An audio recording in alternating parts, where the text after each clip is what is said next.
Nesse vídeo vamos falar um pouquinho sobre o treinamento de modelos não supervisionados e de redes generativas. São modelos que estão sendo muito utilizados hoje em dia em várias abordagens para complementação de informações ou para gerar informações novas a partir da distribuição dos dados.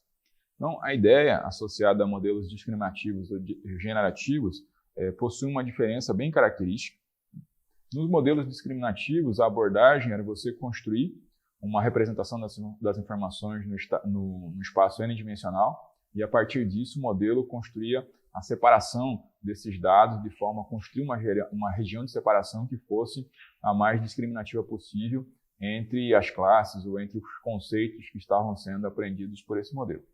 A ideia, a partir do modelo generativo, é dar um passo seguinte. Na medida que eu consigo modelar a distribuição dos dados de entrada, uma das ideias é, a partir disso, gerar informações novas ou construir distribuições de probabilidades a partir dessa distribuição de probabilidade aprendida que possam ser utilizadas para mapear essas informações. Então, a ideia agora é utilizar esse conceito que foi aprendido para novas possibilidades no processo de mapeamento e geração de informação. Então, a ideia associada a esse tipo de distribuição é a partir de uma distribuição, normalmente uma distribuição uniforme, uma das mais utilizadas é uma distribuição do tipo gaussiana, e a partir disso eu construir, a partir do modelo neural generativo, uma distribuição de probabilidades que possa seguir a distribuição de probabilidades ou a distribuição dos dados da origem. Então, o que eu aprendo, no final das contas, é, a partir daquela representação latente da distribuição dos dados que foram utilizados durante o treinamento do modelo, normalmente de forma não supervisionada, eu posso gerar informações novas ou até validar as informações dessas representações. Então, esses modelos eles podem fazer esse mapeamento de forma explícita, tentando construir as regras de mapeamento dessa distribuição de probabilidades, ou de forma implícita, a partir do momento que eles geram exemplos ou geram dados que estão nessa distribuição que foi aprendida. Então, existem várias possibilidades para utilizar esse tipo de modelo. Alguns dos exemplos são gerar informações novas. Então, eu tenho lá um conjunto de dados que ele é pequeno e eu quero, a partir desse conjunto de dados pequenos, construir modelos a partir dessas informações. A ideia é que eu aprenda a distribuição desses dados e, eventualmente, possa utilizar eles para esse modelo generativo para gerar novas informações. Então, um problema que eu tenho um desbalanceamento muito grande, eu poderia usar para gerar informações que são parecidas com os exemplos de entrada, mas não exatamente iguais, e gerando uma variabilidade que permita eu construir modelos que sejam mais eficientes. Uma outra abordagem, inclusive, é eu conseguir introduzir, imagine um contexto que eu tenho um problema que possui dados faltantes.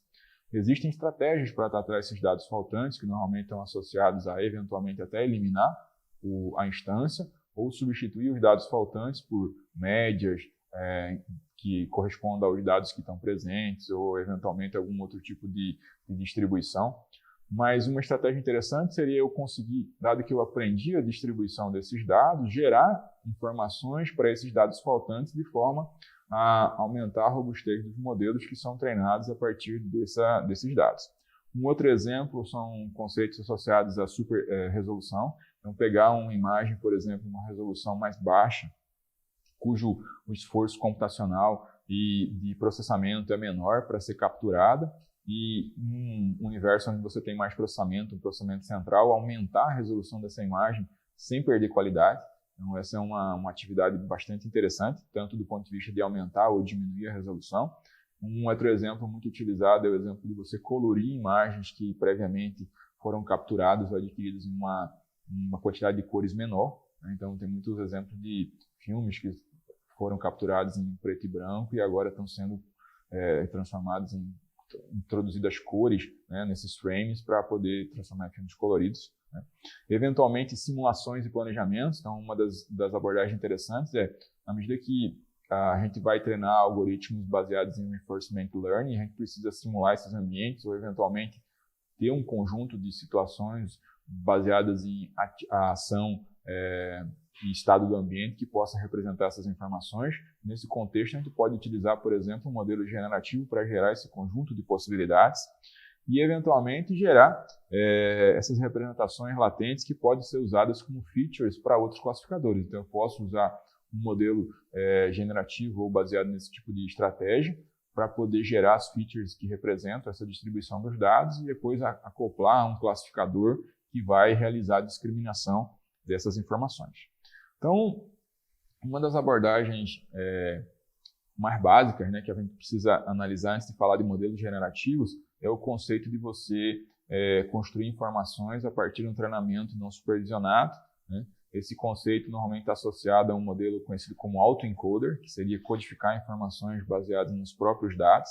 Então, esse tipo de técnica ela não é tão nova, ela já existe nas abordagens tradicionais. Então, já era comum a gente treinar redes neurais tradicionais num conceito autoassociativo, cujo objetivo era mapear a entrada na saída. A ideia por trás desse tipo de problema é a mesma. Então, a ideia por trás de um autoencoder ela é similar. Então, imagine que eu tenho aqui uma distribuição de dados que me oferece aqui um conjunto de entradas. Então, para esse conjunto de entradas, elas são as representações das informações dos meus dados. E, a partir disso, eu quero gerar representações que possam ser mais importantes ou mais ricas do ponto de vista de representatividade das informações que são geradas a partir desse conjunto de entrada. Então, eu gostaria de filtrar quais são as informações que são mais relevantes nesse contexto.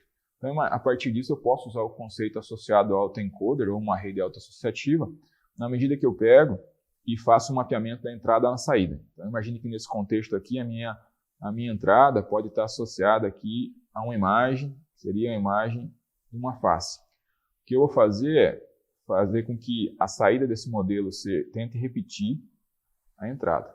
Então, aqui, imagine que seja a mesma face. E, a partir disso, eu quero que esse conjunto de pesos consiga fazer essa transição entre esses dois estados. Então, o que a gente vai uma arquitetura tradicional aqui, totalmente conectada, conecta todos os pesos. Então, veja que eu tenho aqui um conjunto de 6 características de entrada. Eu gerei lá uma camada de saída também com 6 características e gerei uma camada intermediária, uma camada escondida, com uma quantidade menor de nodos. Então, nesse caso aqui, eu tenho uma primeira camada escondida com somente 4 nodos totalmente conectados com a entrada. E, a partir disso, eu vou treinar os pesos associados a esses nodos. Então, cada um dos pesos W aqui que conectam essas conexões vão ser treinadas de forma a conseguir maximizar essa relação entrada-saída. Então, para cada um dos pixels da entrada, eu quero que ele responda com o seu mesmo valor na saída. Então, eu quero que a imagem de entrada, a face de entrada, seja replicada na saída. O que vai acontecer? Que eu posso treinar isso usando um algoritmo, uma função de perda baseada em distância, dado que eu quero que eles sejam iguais, e eu vou ajustando esses pesos usando retropropagação tradicional, de forma que eu obtenha a melhor saída possível. Então, o que vai acontecer é que eu percebo que eu tenho um conjunto de 6 entradas que precisa ser mapeado em 6 entradas, mas eles passam por um estrangulamento, ou um bottleneck aí, que está obrigando eu representar as 6 informações em um conjunto de 4 pesos, né, de 4 neurônios, desculpa. Bom, existem mais pesos associados, mas são 4 neurônios, então eu tenho que representar 6 informações em um lugar que eu só tenho 4 possibilidades de representação. Então, a partir disso, esses pesos vão ser especializados em tentar escolher quais são as características mais relevantes dessa entrada para poder representar ela mesma na saída. Então, o que vai acontecer é que as informações que não são tão relevantes dentre aquelas 6 vão ser preteridas em relação às outras informações. Então, o que eu estou fazendo aqui é construindo um conjunto de representação que representa uma informação muito próxima da entrada em uma dimensionalidade menor. E, a partir disso, eu tenho uma especialização. Então, nesse primeiro passo aqui, a gente já comentou sobre esse tipo de estratégia, a gente chama de encoder. E no segundo passo, a gente tem o decoder. Então, no primeiro momento, eu vou codificar essas características em uma representação de menor dimensionalidade. E no segundo passo, eu parto dessas características de menor dimensionalidade para tentar representar a informação de entrada. A partir disso, eu consigo fazer o que a gente chama de seleção de características de forma automática, selecionar quais são as características mais relevantes nesse contexto. A partir disso, o que eu posso fazer é repetir esse passo. jogo fora a parte do decoder e congelo os pesos associados à primeira parte do treinamento aqui, do meu encoder. E o que vai acontecer é que cada uma das ativações associadas a cada um desses neurônios representam as informações mais importantes nesse contexto da entrada. Então, o que eu posso fazer é congelar esses pesos iniciais, oferecer aqui como entrada essas ativações e fazer novamente esse processo. Pegar aqui, transformar esse conjunto de ativações como sendo a minha nova entrada e tentar mapear esse conjunto de entradas em uma saída, um X' que vai representar ela mesma. Só que sendo agora estrangulado aqui por um outro conjunto de pesos que está restringindo ainda mais a quantidade de conexões. Então agora eu estou partindo de 4 ativações, que representariam as 6 originais, e eu quero diminuir elas para 3.